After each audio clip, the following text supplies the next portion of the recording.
The following videos are case studies of successful YouTubers. I've shot one video for each of these YouTubers. And if you watch all these case studies, you'll find that no matter how different these channels are from each other, and no matter how different the style or the niche is, they all have one thing in common. So I hope that you learn from these case studies, and I wish you the best of luck in your YouTube journey. I'll see you in the next video.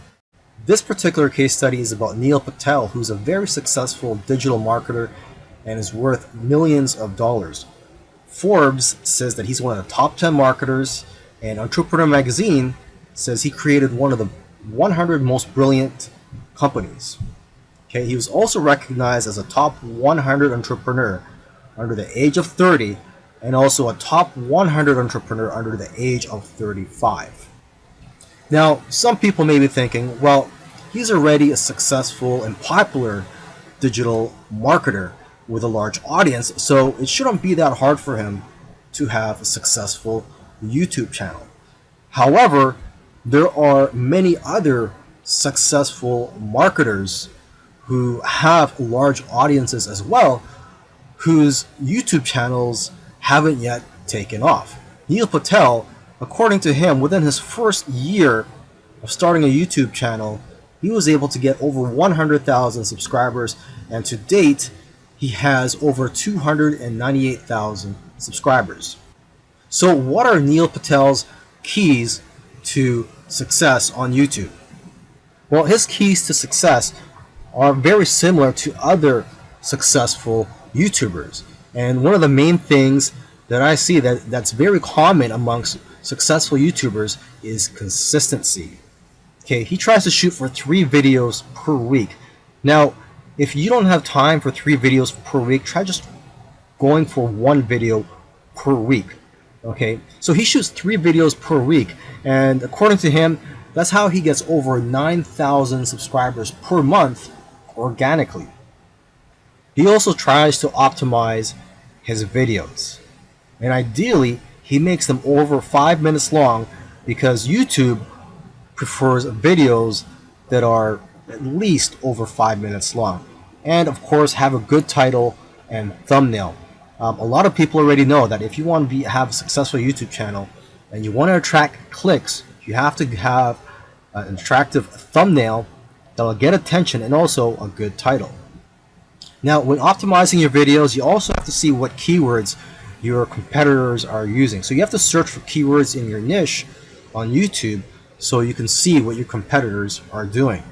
Another thing that he likes to do is transcribe his videos. He uses a service called rev.com, and they subscribe to videos for pennies on the dollar. This is a case study of the Minority Mindset YouTube channel. And these YouTubers try to teach people how to think differently about money. And their target audience are aspiring entrepreneurs and basically anybody that wants to get out of the 9-to-5 rat race. They currently have over 429,000 subscribers, but it took over a year for YouTube to finally start noticing them. After about a year and a few months, they were able to grow the subscribers to over 30,000. But what's amazing is that about a month after that, they were able to grow to 100,000 subscribers. So basically, they went from 30 to 100. So 30,000 to 100,000 subscribers in about a month. And it's been snowballing ever since. So what's their secret? Well, according to them, there is no secret formula. You just have to stick with it. According to them, if you want to be a successful YouTuber, you have to consistently create interesting videos that viewers' friends will want to share every week. And try to make your videos better every week as well. When they got serious about this YouTube channel, they started putting up at least 2 videos per week consistently. When you watch their videos, you know what their channel is about, and that's one piece of advice that they'll share with you, is that you have to let people know what your channel is about. Don't make videos on dog training and then have one about health. It has to have a consistent theme. And once you find your niche, You have to be unique and give people a reason to watch you instead of the hundreds of other YouTubers. You can also copy other YouTubers' content, but add your own spice and style to it. And one of the fastest ways to grow your channel is through collaborations. The first time they grew by 1,000 subscribers in one day was when they first did a collaboration. Before that, their biggest day was 150 subscribers. Now, in terms of optimizing your videos, they don't recommend having a transcript of your videos. There's another YouTuber that I did a case study of, and he actually prefers to have a transcript, and according to him, it helps his rankings. But according to these guys, this used to be a popular method, but now this hurts people rankings according to them. So what I recommend to you is, to experiment on your own and see what works for you, because what works for others may not work for you. Other little things they did was sharing their videos on social media and also having a great thumbnail and title that makes people want to click on your videos. They say that thumbnails with faces do the best, so if you'll notice, all of their thumbnails have their faces on it. And also, according to them, titles that do well are lists and questions. For example, 5 steps to getting 6-pack abs.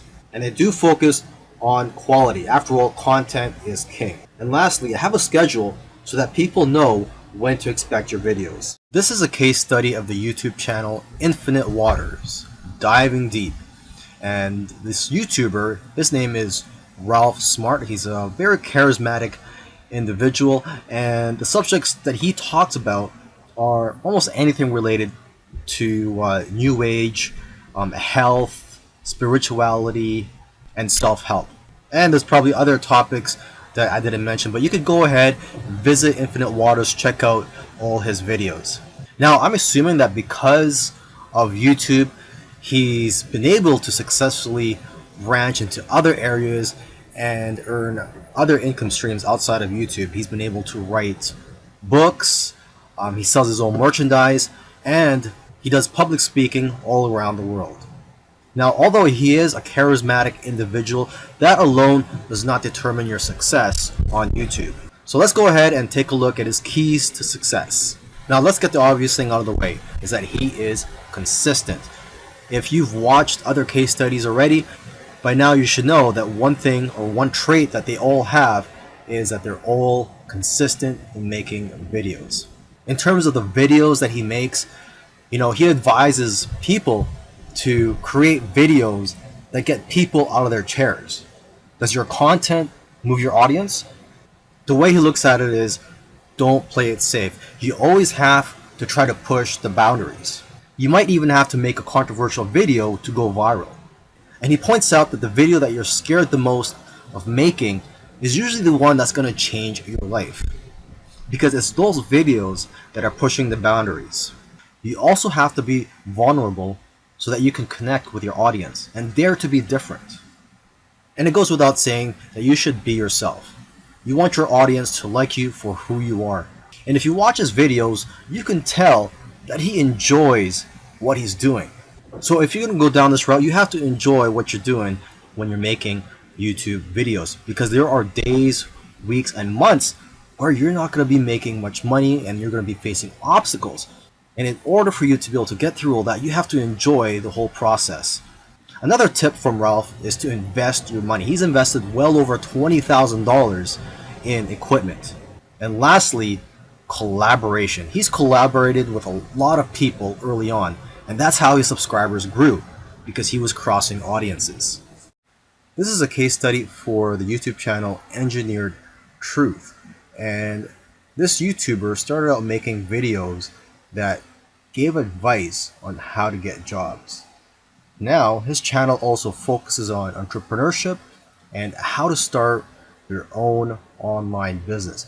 And I think the reason for this is that starting an online business is his passion.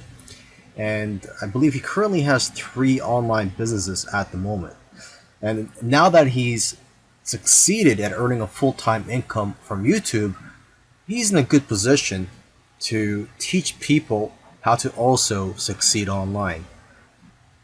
So what are his keys to success? I think one of the keys to success is his consistency.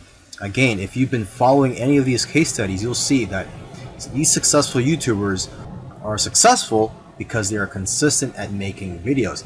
And what's interesting about this guy is that he was only putting up one video per week for 4 years, and he ended up succeeding. So don't worry about having to make 2, 3, or even 5 videos a week. If you are limited in time, just try to go for one video per week. As you can see here, he currently has over 372,000 subscribers. Now, when he had around 150,000 subscribers, according to him, he was making around $10,000 per month. Although I know of YouTubers with that many subscribers who make far less. So it's quite possible that he has diversified income streams. For example, he could be doing affiliate marketing.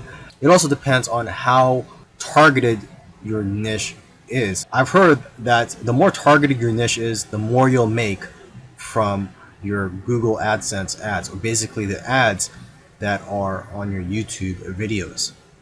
But again, it all comes down to how you structured your business and how you've monetized your channel. There are several ways to monetize your YouTube channel. For example, you could earn income through affiliate marketing, through sponsorships and brand deals, and you could also just open up a Patreon account and ask your subscribers to support you by donating to you, either on a monthly basis or for whenever you have a new video that comes out. I believe when you open a Patreon account, you could set it up so that you get paid every time you release a video, or on a monthly basis. Now let me end this video by just repeating something that he said in the past, and that is, your income seems to grow exponentially if you do it right on YouTube. But the growth pattern is that it'll usually become stagnant and then jump, and then it will become stagnant again and then jump, and it'll just repeat this. It'll become stagnant and jump, become stagnant and jump. So I'm just letting you know this so that you know what to expect when you have your own YouTube channel, is that you will experience big jumps in your business, and then for some reason it'll go flat for a while, and then again you'll experience another jump, etc. This is a case study for the YouTube channel Love, Live, Serve, and they currently have over 4 million subscribers, and this is a duo of 2 YouTubers, and they consider themselves, or they consider this channel, a creative entertainment channel, and they make a wide variety of videos ranging from skits to pranks. Now, although they have a very successful channel today, originally they did not have a plan. They were just creating videos for fun, and it was when they got to around 10,000 views for one video that they started taking it more seriously and focusing on making videos that most people can relate to. And because of their momentum, once they got to 50,000 subscribers, they got to 100,000 subscribers in a couple of days because of this momentum. And although this channel seems like it's all about fun, they've put in a lot of hard work. They made videos that they spent a lot of time on and got very little views, which is typical for most YouTubers. You'll find that when you're making videos, you'll make a video, you'll put a lot of time into it, and you'll think that it's going to go viral, and the exact opposite happens, and it just flops. And that's just the way it goes. And vice versa, it also happens when you make a video that you don't think is going to go well, and it ends up going viral and getting a lot of views. So YouTube is like a roller coaster. It goes up and down. Now, aside from the hard work that these 2 guys put into the channel, they also used strategy. They took advantage of trends to eventually get up to over 1 million subscribers, and today 4 million subscribers. It actually took them about 2 years of posting videos every week to get to 1 million subscribers. And according to them, they did not take 1 week off. So if you also want to get to 1 million subscribers, according to them, it's simple, but it's hard work. You're going to have to go through trial and error, And you're going to have to make a lot of terrible videos in the beginning to figure out what you're good at. But the key is for you to just focus on making a lot of videos. Lastly, don't give up or slow down when you don't see any momentum, and don't get discouraged. This is something I like to tell most people when they're getting started on YouTube, is that you're going to face a lot of obstacles and days where you're not getting any momentum. And I just tell people, do not get discouraged. Almost every YouTuber that I've done a case study on, I've noticed that it took them a while to finally get noticed by YouTube. And it just took persistence for them to eventually succeed on YouTube. If you watched all these case studies, you'll notice that all these successful YouTubers did things in their own unique ways. And you may have even noticed that these case studies sometimes contradicted each other. So for example, there was one YouTuber, Neil Patel, who transcribes his videos and puts it in the description for SEO purposes. But another YouTuber that I did a case study on, Minority Mindset, they don't transcribe their videos and believe that it actually hurts their rankings. But the one thing that all these YouTubers, all these successful YouTubers have in common is consistency and also persistence. It took some of them at least a year to eventually start gaining momentum. So if there's one thing you're going to take from these case studies, it's that you have to maintain your consistency. Try to post at least one video per week. And again, do not give up. You really have to enjoy the process of making these videos and posting them onto YouTube, and also look at the benefits in the long run.